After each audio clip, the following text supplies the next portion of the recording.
आप pharma industry में quality control officer हैं, तो आपके हिसाब से फार्मा इंडस्ट्री में जॉब करना सही है या गलत है? देखिए, आने वाले जो भी कैंडिडेट हैं हम उनके लिए 3-4 बातों में हम लोग एक्सपेक्ट में बात करेंगे। पहली बात यह है, एक हमारी है स्मॉल स्केल इंडस्ट्री, एक है हमारी लार्ज स्केल इंडस्ट्री, एक है हमारे फ्रेशर और एक है हमारे एक्सपीरियंस कैंडिडेट्स। और जो भी बच्चे आ रहे हैं वो हमारे एज ए फ्रेशर कैंडिडेट हैं। तो फ्रेशर कैंडिडेट हैं तो उनके लिए फार्मा लाइफ क्या है और किस हिसाब से उनको डिजाइन करना है, किस हिसाब से उनको आगे मेहनत करना है, उस चीज़ों के बारे में, उस पॉइंट ऑफ व्यू के बारे में थोड़ा सा मैं डिस्कस करूंगा। सबसे पहले अगर आपको फार्मा इंडस्ट्री ज्वाइन करनी है तो मेरे पॉइंट ऑफ व्यू से आप एक स्मॉल इंडस्ट्री ज्वाइन करिए। और इसका मतलब रीज़न क्या है, क्योंकि देखिए स्मॉल स्केल इंडस्ट्री जो है वो फार्मा के पूरे नॉर्म्स को फॉलो नहीं करती है। तो पूरे नॉर्म्स को फॉलो नहीं करेगी तो मतलब कि उसमें जो भी आपको इक्विपमेंट्स हैं या जो भी आपके इंस्ट्रूमेंट है उसको सीखने का मौका ज़्यादा मिलेगा।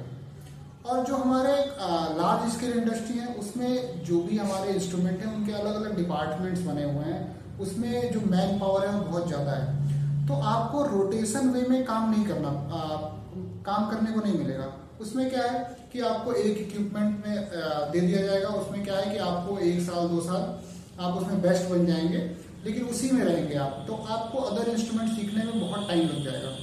तो एज अ फ्रेशर कैंडिडेट के लिए मैं बोलूँगा कि आप पहले स्मॉल स्केल इंडस्ट्री ज्वाइन करिए। उसमें क्या है कि आपको इक्विपमेंट्स के बारे में थोड़ा बहुत ओवरऑल क्राइटेरिया मिल जाएगा कि फार्मा प्रोडक्ट बन क्या रहे हैं, उसमें क्या क्या टेस्टिंग्स हैं और क्या क्या चीज़ें हैं। तो इसमें जब आपको ओवरऑल आइडिया मिल जाएगा तो आप जब लार्ज स्केल इंडस्ट्री में जाएंगे या जो भी जिसमें बहुत ज़्यादा मैन पावर है उसमें आपको चीज़ें समझने में बहुत ज़्यादा दिक्कत नहीं होगी, बहुत चीज़ें नई नई लगेंगी आपको और आप लोग मतलब एक मतलब कॉन्फिडेंस वे में काम कर पाएंगे। दूसरी बात है कि इसमें क्या है, आप ग्रोथ कैसा देखना है आपको। तो ग्रोथ देखिए, ये एक ऐसा फील्ड नहीं है कि एक मार्केटिंग का फील्ड नहीं है कि और एक सीएस या बीटेक का फील्ड नहीं है कि आपके ऊपर कोई भी कॉइन स्लॉट करेगा कि हमारा अगर ये सिक्का अच्छा चल गया तो आप मतलब इसको बहुत ज़्यादा पैसा देंगे या एक ही बार आपको बहुत ज़्यादा पैसा नहीं मिल जाएगा। इसमें क्या है कि आप ये लेबोरियस जॉब है। इसमें क्या है कि आपको जब तक पूरे इंस्ट्रूमेंट नॉर्म्स फार्मा की ये सारी चीज़ें नहीं आ जाएंगी तब तक आप कोई भी चीज़ एक्सपेक्ट मत करिए कंपनी आपको कुछ देगी। आपको कंपनी का एसेट बनना पड़ेगा और कंपनी का या मतलब मैं कंपनी को छोड़ दीजिए तो आपको खुद के लिए एक एसेट बनना पड़ेगा कि आपको फार्मा का बेसिक से लेके अपर लेवल तक नॉलेज हो कि आप चीज़ों को मतलब एकदम एक्यूमुलेट फॉर्म में और अच्छे पोटेंशियल फॉर्म में कर पाएँ। अब दूसरी बात ये क्वेश्चन आता है कि जो भी आने वाले कैंडिडेट हैं कि सर अगर मान लीजिए हम लोग पूरा नॉर्म सीखेंगे तो इसमें तो हमारी पूरी एज चली जाएगी। बट ये ऐसा मैं ये नहीं कह रहा हूँ कि आपको पूरा नॉर्म सीखना पड़ेगा, क्योंकि देखिए हजारों टाइप की टेस्टिंग्स हैं, हजारों टाइप के मेथड्स हैं, उन सब चीज़ों को आप एक्यूमुलेट करके याद नहीं कर सकते हैं। अभी भी जो भी लोग 50 ईयर 60 ईयर या 28 ईयर्स के जो भी एक्सपीरियंस आदमी हैं उनको भी पूरा फार्मा का नॉर्म्स नहीं पता है। वो भी क्या करते हैं कि चीज़ों को मतलब कहीं से डिज़ाइन करते हैं, कहीं से चीज़ों को पढ़ते हैं, ये सारी चीज़ें करते हैं। लेकिन इसमें एक चीज़ सीखना है कि आपको प्रोसेस वे में कोई काम कैसे करना है। आपका जो हैंडलिंग होना चाहिए, हैंडलिंग ऑफ इक्विपमेंट्स, और आपको जो भी क्या नाम है कैसे पढ़ाई करना है, कैसे चीज़ों को काम करना है, मतलब कि आपको अगर कोई काम दिया गया तो उसको कैसे पोटेंशियल वे में करके और एक अच्छा आउटपुट ला पाएंगे। आपको देखिए, आपको पूरे मेथड याद नहीं करने हैं, पूरा नॉर्म्स नहीं सीखना है, लेकिन एक चीज़ों को प्रॉपर वे में जानना, उसका प्रिंसिपल ये कैसे काम करता है और कैसे कैसे इसका वर्क होता है, कैसे हम लोग अपने हैंडलिंग से एरर को कम कर सकते हैं, इन सब चीज़ों को जानना बहुत ज़रूरी है।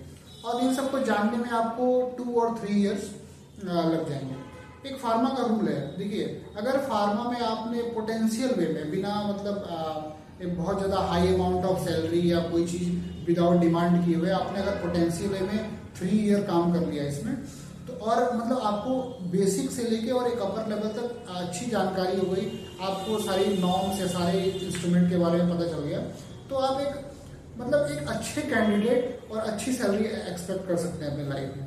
बस मैं यही चीज़ें बोलूँगा। सर आप 2 क्वेश्चन और ये बताएं कि अगर कोई फार्मा इंडस्ट्री ज्वाइन करता है तो उसका 2 मेरिट और डीमेरिट बताइए फ्रेशर कैंडिडेट के लिए, क्योंकि वो कॉलेज से फर्स्ट टाइम निकलते हैं और वो फार्मा इंडस्ट्री में जब जॉब करने जाते हैं तो उनको किस किस प्रॉब्लम को फेस करना होगा।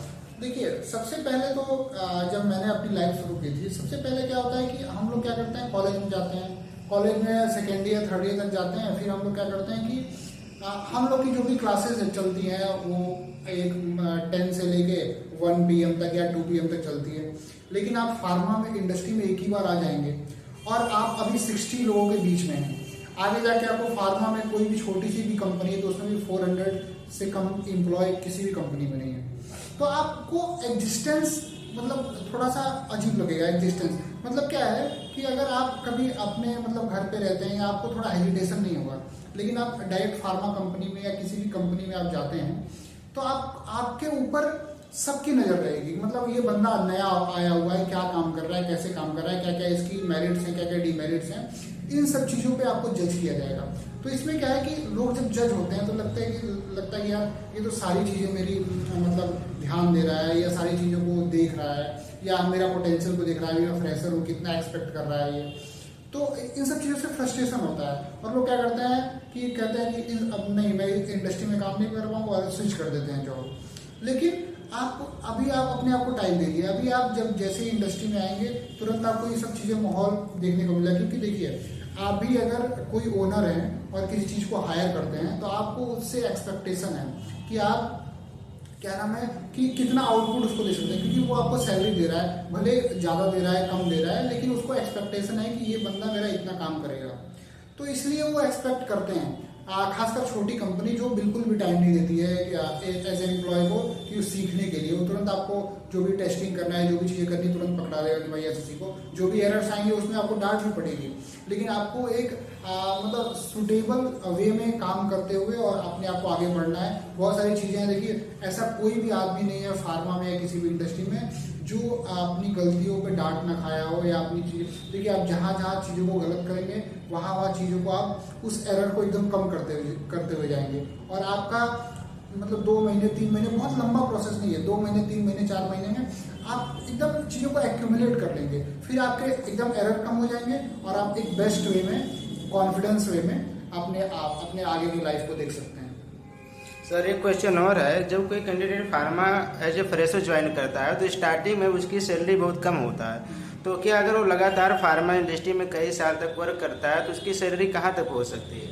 देखिए, मैंने आपको कुछ देर पहले ये डिस्कशन हुआ था कि सैलरी मतलब एक्सपेक्टेशन से बहुत कम है। क्योंकि देखिए, आपका जो मतलब हम लोग जो कोर्स करते हैं बी फार्मा, कहीं भी जो भी उसका ट्यूशन फी है वो आपका 1 लाख या 10 लाख, मतलब आप लगभग 4 लाख 5 लाख या 6 लाख लगभग आप स्पेंड करके फार्मा करते हैं। तो आपको एक्सपेक्टेशन होती है कि मिनिमम 20 या 30 के हमको मिले। और हम लोग क्या करें कि मतलब जो भी एक्सपेक्टेशन है अदर बच्चों के कोर्सेज से, उससे हम लोग थोड़ा सा मतलब अदर जो भी स्ट्रीम के बच्चे हैं उनसे हम लोग क्या करें, कॉम्पीट कर पाएँ। लेकिन फार्मा में हम लोग क्या करते हैं, फार्मा जैसे ही ज्वाइन करते हैं तुरंत हम लोग का क्या हो जाता है कि एकदम परेशान हो जाते हैं, एकदम कम सैलरी मिलती है। तो इसके वजह से क्या होता है कि बहुत दिक्कत हो जाती है और लोग क्या करते हैं, होप अपना खो देते हैं। तो इसलिए होप नहीं खोना है। मैंने कहा कि जैसे ही आपके एरर्स कम होते जाएंगे, आप धीरे धीरे कॉन्फिडेंस वे में एक वे में बढ़ते हुए जाएंगे और फिर उसके बाद 2 साल 3 साल के बाद आपको रिटर्न फार्मा देने लगेगी आपका जो भी आप चाहते हैं। Okay sir.